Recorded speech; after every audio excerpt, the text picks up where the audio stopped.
I told you, I want it to be as if you didn't exist. Now, what part of that didn't you understand? I didn't do shit. It's just a party, like I said. He's lying. I can always tell when this is lying. I'll see you soon. I will. Now, this feud between Kane and Tariq is something that's been brewing ever since season 1. Kane would love nothing more than to handle Tariq, and there have been a few attempts which have backfired over the seasons. There was a time where he sent Bars, one of the members of the GTG, after Tariq at Stansfield, which not only ended up with him dying, but it also ended up with Kane being kicked out by Monet. He also tried to set him up for the death of Officer Ramirez after manipulating Brayden, not realizing he'd end up implicated as well. They also had an altercation at Davis McLean's office towards the end of season 3, where frankly, Tariq got his ass handed to him. Kane is born and bred a street soldier, and just like we saw with the fight with Zion, he's not someone to be messed with. Although on the Zion and Kane fight, that is something I am going to come to in detail later on in this breakdown.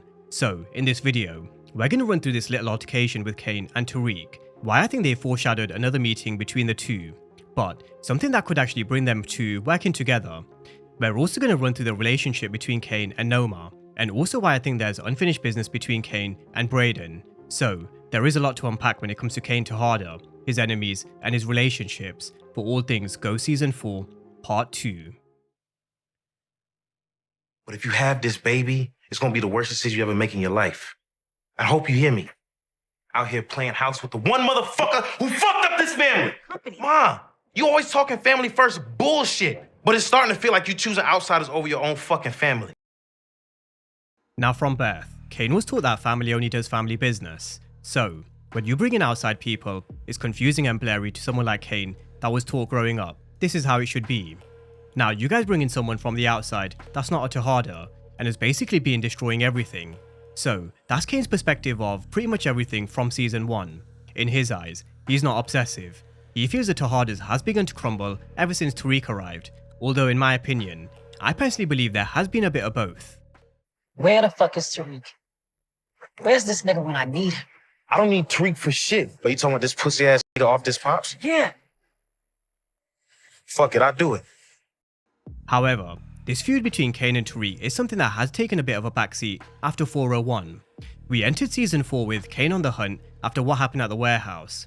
There was a bounty on Tariq and Brayden's head of 100k each. And despite Noma's orders to stand down, he was still on the hunt. But since then, it's been quiet on the Kane vs Tariq feud. They came face to face very briefly in 404, where for a change, they did actually agree with one another. Now of course, Diana being pregnant did make Monet and Tariq alter their game plan, but fast forward to episode 5, we saw Kane and Tariq meet again. This time, it was under complete different circumstances. Tariq tried his hand at being a regular civilian, but as we all saw, he wasn't cut out for cleaning floors, emptying rubbish, and working at the candy store, and setting up this new little underground operation, which Kane and Noma rumbled thanks to Anya. Kane was there on hand to take one of the bottles and unscrew the bottom lid, because he knows when Tariq isn't telling the truth, and he also knows about the system they use with no cap, all frap. Now unfortunately at this moment in time, this meeting didn't go as planned because in came Anya to throw a spanner in the works. But Kane did warn Tariq he will see him soon, and no doubt they will be seeing each other in part 2. But will it be as enemies, or could it actually be an unlikely alliance? Of course, these two are never going to be best friends, because the simple fact is, they hate each other, and that's no secret either. Kane's just waiting for the word from Noma to end Tariq, and boy would he love to do so. However, I just want to look at a different perspective, because we all know how power love to flip the script. And despite these two being enemies, sometimes enemies do end up working together for a common goal, or are sometimes forced to work together, just like we saw Jason Mitchell do with Tommy and Ghost. And something that could actually unite them for a brief period is either the death of Diana or Diana losing her baby as a result of being caught in a crossfire in a battle in the streets, because sometimes that can also happen. We've all seen and heard about innocent civilians being caught in a crossfire, and Letitia Palmer was a classic example in force over in Chicago. In terms of Power Book 2 Ghost, we recently heard how Detective Carter's wife, Denise, was caught in a crossfire between two rival drug gangs, and with Diana really pushing to kind of leave this life, with her on the verge of rebuilding this relationship with Monet, and having this kind of second chance, we all know it's just not going to end well, which is probably why we see Tariq here at hospital looking on at Diana losing their baby, or even worse. So, with that being said, I just want to kind of pause on Kane and Tariq. We will come back around to them in just a second, but this is where I want to bring it to Zion. We hurt his pride. He isn't gonna let that go. Gonna have to be prepared for his retaliation. Now, Zion wasn't happy at the fact that the Russians had chosen to go with another connect. He thought after the recent raid of the shipment, which we saw at the beginning of 402, he could step into this power vacuum. However, Nomar got there first thanks to some quick thinking by Effie, information which he managed to squeeze out of Brayden. He then went to see Nomar where he interrupted an important meeting where she was trying to get some government contracts through Wiley Adams. Zion was here to send her a warning. New York was his city, and in that moment, Nomar found herself in a really vulnerable and powerless position. She was without Kane, any other henchmen, or security, which isn't the first time Nomar's looked a little weak in season 4. Now, Nomar didn't just like the way Zion threatened her, but she didn't also like the fact that he interrupted a very important meeting, which really put a dagger in her potential bid for these government contracts. She wanted to deal with this disrespect, and so it was time to head over to Fourth Circle. Fourth Circle is a fight club which is owned by Zion. It's his territory and his playground. However, it was said that it has been a few years since Zion fought in this ring, and when he came up against Kane, it was quite evident he was a bit rusty, or Kane was actually that good. But even though he owned this ring, at the end of the day, rules are rules. Whether you're an OG, own this ring, or a newbie, or even a Tahada, the same rules apply. But Nomar said it herself, Zion won't like being disrespected and expect retaliation. Again, there are a number of examples across power where disrespect and disagreements have led to retaliation. Some people just don't like being beaten, even if it is fair and square, and Zion is definitely one of them. And so looking at a chapter from the 48 Laws of Power, in the streets, your reputation means everything. Without your reputation, what do the leaders of these organizations have? My crew's looking at me like, I don't bring something back real for buck. They gonna start wanting answers to questions people in our position don't ever want to be asked, right? Now, I'm pretty sure after Zion's performance, questions could potentially be asked. So, you can bet Zion will retaliate, which is where I want to bring it back to Tariq and the scene that we see in the teaser for part 2. It looks like Tariq is at a hospital, looking on at someone with tears running down his face. And just like I mentioned in my breakdown for the teaser, there can only be one of a few reasons as to why we see Tariq having tears. Either something has happened to Tasha or his family, or, what I believe is most likely, Diana could have been caught in a crossfire, or she could be on the verge of losing her baby. And, who knows, with Zion potentially being on the hunt, could he be the one responsible for Diana being in this position? Could he be the reason why Diana and Tariq lose their baby? Because if he is, if Zion potentially caught Diana by mistake, trying to hit Kane instead, then you can very well see Kane and Tariq working together to maybe bring down Zion. Taking out Zion could also be a way of Brayden and Tariq getting back in Nomar's good books, especially after she caught them selling at Stansfield. I once said that I wouldn't be surprised if this was Zion, and just before Tariq does pull the trigger, he lets him know the truth about what really happened with Ghost, especially considering Zion's been poking him about how Ghost was far superior. You don't know me. You never did.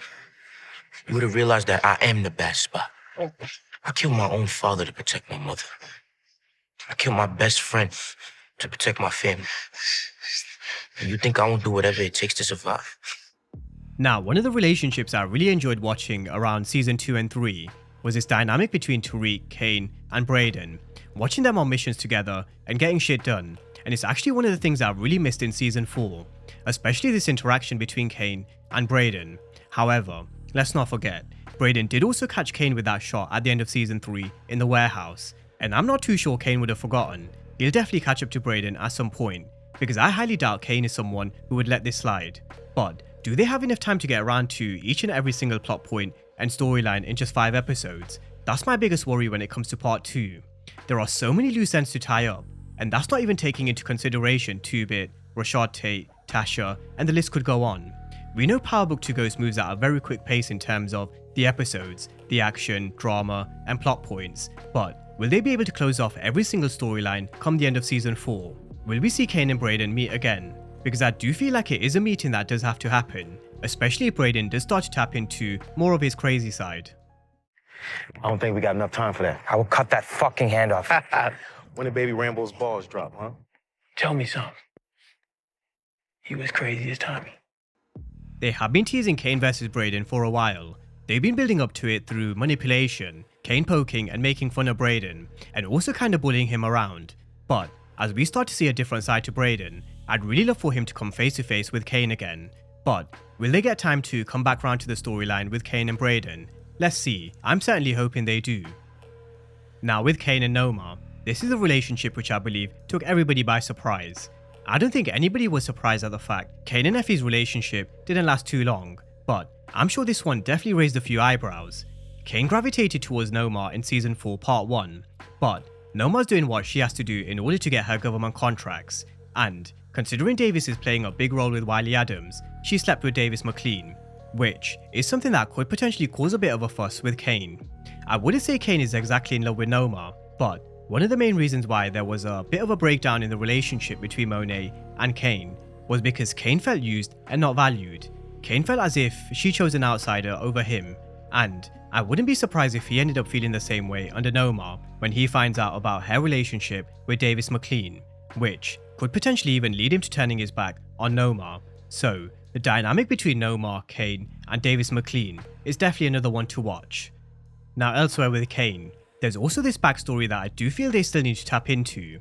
We've seen a more detailed flashback involving Monet and Diana, as well as one with Monet and Drew, but we haven't seen one with Kane just yet, and I do feel they're saving that one for a particular moment in part 2. So another flashback which is more focused on Kane and Monet's relationship is definitely something to keep an eye on, as is the storyline with Drew. This is something I've gone through in a lot more detail in this particular breakdown, so for those of you who haven't seen it, I will leave the link to this video down below in the description section.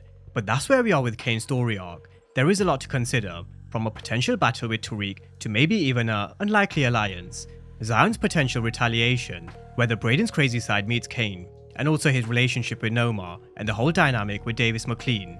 So drop all your thoughts down below in the comment section, let me know your thoughts and predictions, and as always, thank you guys for watching, and I'll see you next time.